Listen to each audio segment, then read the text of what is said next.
مقام پر جس مقام کے بارے میں ہم نے آپ کو پہلے بھی آگاہ کیا تھا، تو آج ہمارے ساتھ یہ دوست جو ہمارے ساتھ ہیں، تو آج ان سے پوچھیں گے آج کا سفر کیسا رہا، یہاں تک کا سفر۔ آج ٹھنڈ بھی بہت تھی لیکن سفر ہم نے جم کے کیا ہے۔ آج احمد بھائی کیا محسوس کر رہے ہیں آپ؟ بڑا خوشگوار سفر رہا اور دل کو خوشی محسوس ہوئی۔ ابھی آپ پہنچے ہیں، دیکھیں یہاں کا منظر، کیا واقعات ہیں، کیا معاملات ہیں، اور گھومنے جیسی اور دیکھنے جیسی جگہ ہے۔ اور بڑی بات یہ ہے کہ یہ روحانی سفر میں سفر شامل ہوتا ہے، اس سے بہت سی چیزیں ایسی ظاہر ہوتی ہیں جو انسان کی اصلاح کرتی ہیں، اور کافی یہاں پر راز آیا ہے جن کو آگے دیکھیں اور پھر جو معاملات ہیں آپ کو بتائیں۔ چلو تو اندر چل کے زیارت کرتے ہیں۔ ناظرین گرامی، دور نبوت صلی اللہ علیہ وآلہ وسلم کے دور سے ہی اسلام کے پیروکاروں سمیت سید و سادات پر مظالم کے پہاڑ ڈھائے گئے، ان کا ذکر مختلف تاریخوں اور مختلف مکاتب فکر کی کتابوں میں ملتے ہیں۔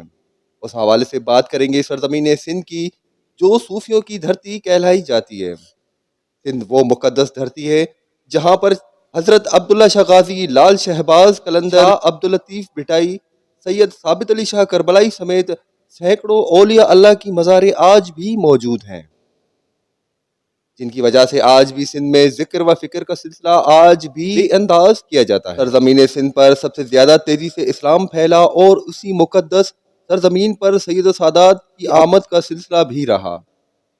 آج اسی حوالے سے ہم آپ کو ایسی مقدس مزار کے بارے میں بتانے جا رہے ہیں جو آپ نے شاید کبھی نہ سنی ہوگی نہ ہی دیکھی ہوگی۔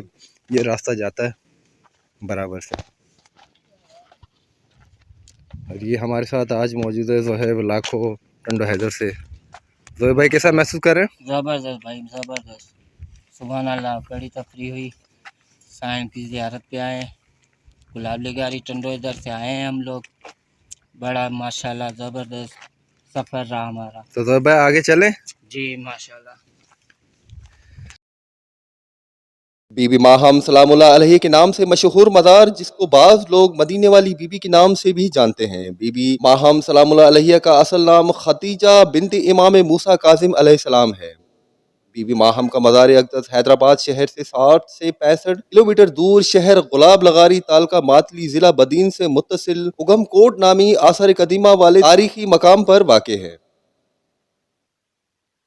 بی بی ماہم سلام اللہ علیہ کے مزار اقدس کی تحقیق زوار عبدالستار درس نے کی۔ انہوں نے اپنے کتاب بی بی ماہم کے معجزات میں لکھا، اگم کوٹ گلاب لغاری شہر سے کچھ ہی فاصلے پر ہے، جو آثار قدیمہ کا ایک تاریخی مقام ہے، جس کی وسیع اراضی میں موجود مٹی کے کئی ٹیلوں پر قدیم تاریخی مقبرے موجود ہیں۔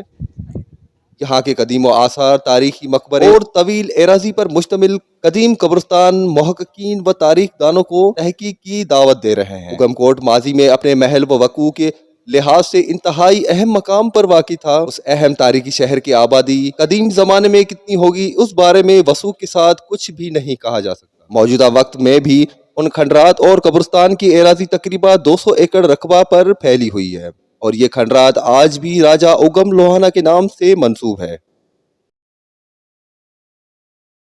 مزار اقدس ہے، اس کے برابر میں ہم آپ کو دکھائیں گے مخدوم محمد اسماعیل سمرو رحمۃ اللہ علیہ کا مقبرہ۔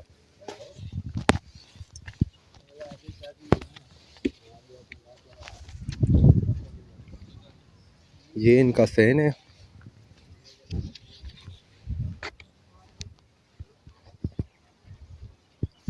حضرت مخدوم محمد اسماعیل رحمۃ اللہ علیہ شہنشاہ اولیاء اگم کوٹ اگہمانو کے نام سے منسوب ہے۔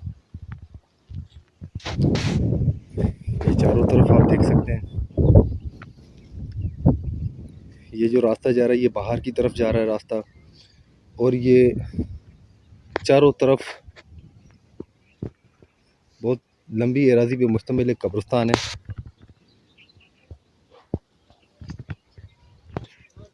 یہ اس دور میں ایک مسجد تعمیر کی گئی تھی، مسجد کا نام ہے مسجد مخدوم محمد اسماعیل رحمۃ اللہ علیہ۔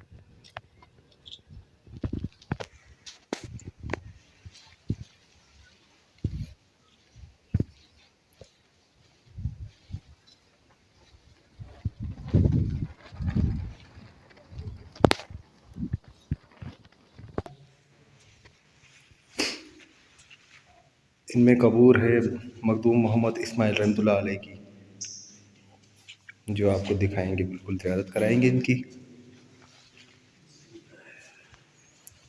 مخدوم محمد حامد،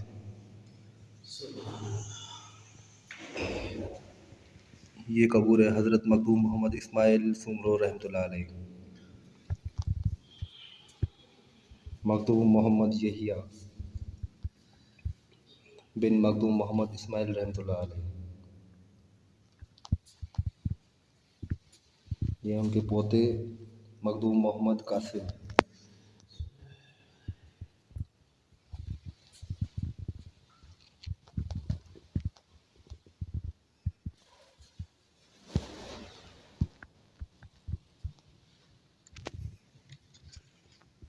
بتایا جاتا ہے کہ قدیم دور میں اس مقبرے کو تعمیر کیا گیا تھا۔ بی بی ماہم سلام اللہ علیہ کے مزار کے حوالے سے میں نے سن 2009 کے اختتام پر تحقیق کا آغاز کیا۔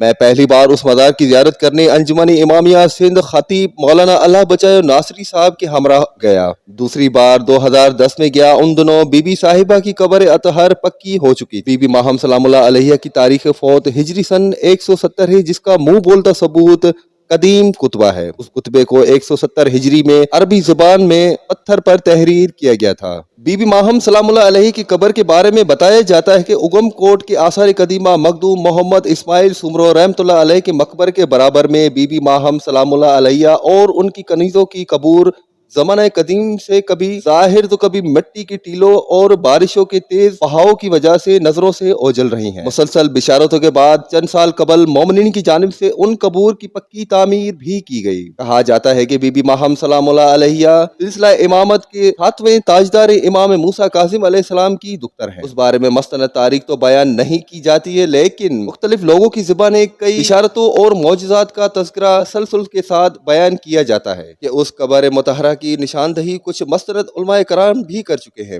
اس تاریخی حقیقت کو جھٹلایا بھی نہیں جا سکتا کہ سانحہ کربلا کے بعد یزیدی صفت کی اہل بیت دشمنی اور سادات کسی وجہ سے مختلف ممالک کی جانب نقل مکانی کی، اور جس میں سندھ بھی شامل ہے۔ تاریخ میں بی بی رقیہ بنت مولا علی علیہ السلام المعروف، بی بی پاک دامن اور امام حسن مجتبی علیہ السلام کے پڑپوتے عبداللہ اشتر، عبداللہ شاہ غازی اور دیگر سادات کے تذکرے اس کا منہ بولتا ثبوت ہیں۔ ممکن ہے کہ بی بی ماہم سلام اللہ علیہ بھی انہی کی طرح سندھ کی سرزمین پر تشریف لائی ہو اور یہاں اپنے اصل نام کی بجائے اپنے لقب سے پکاری گئی ہوں۔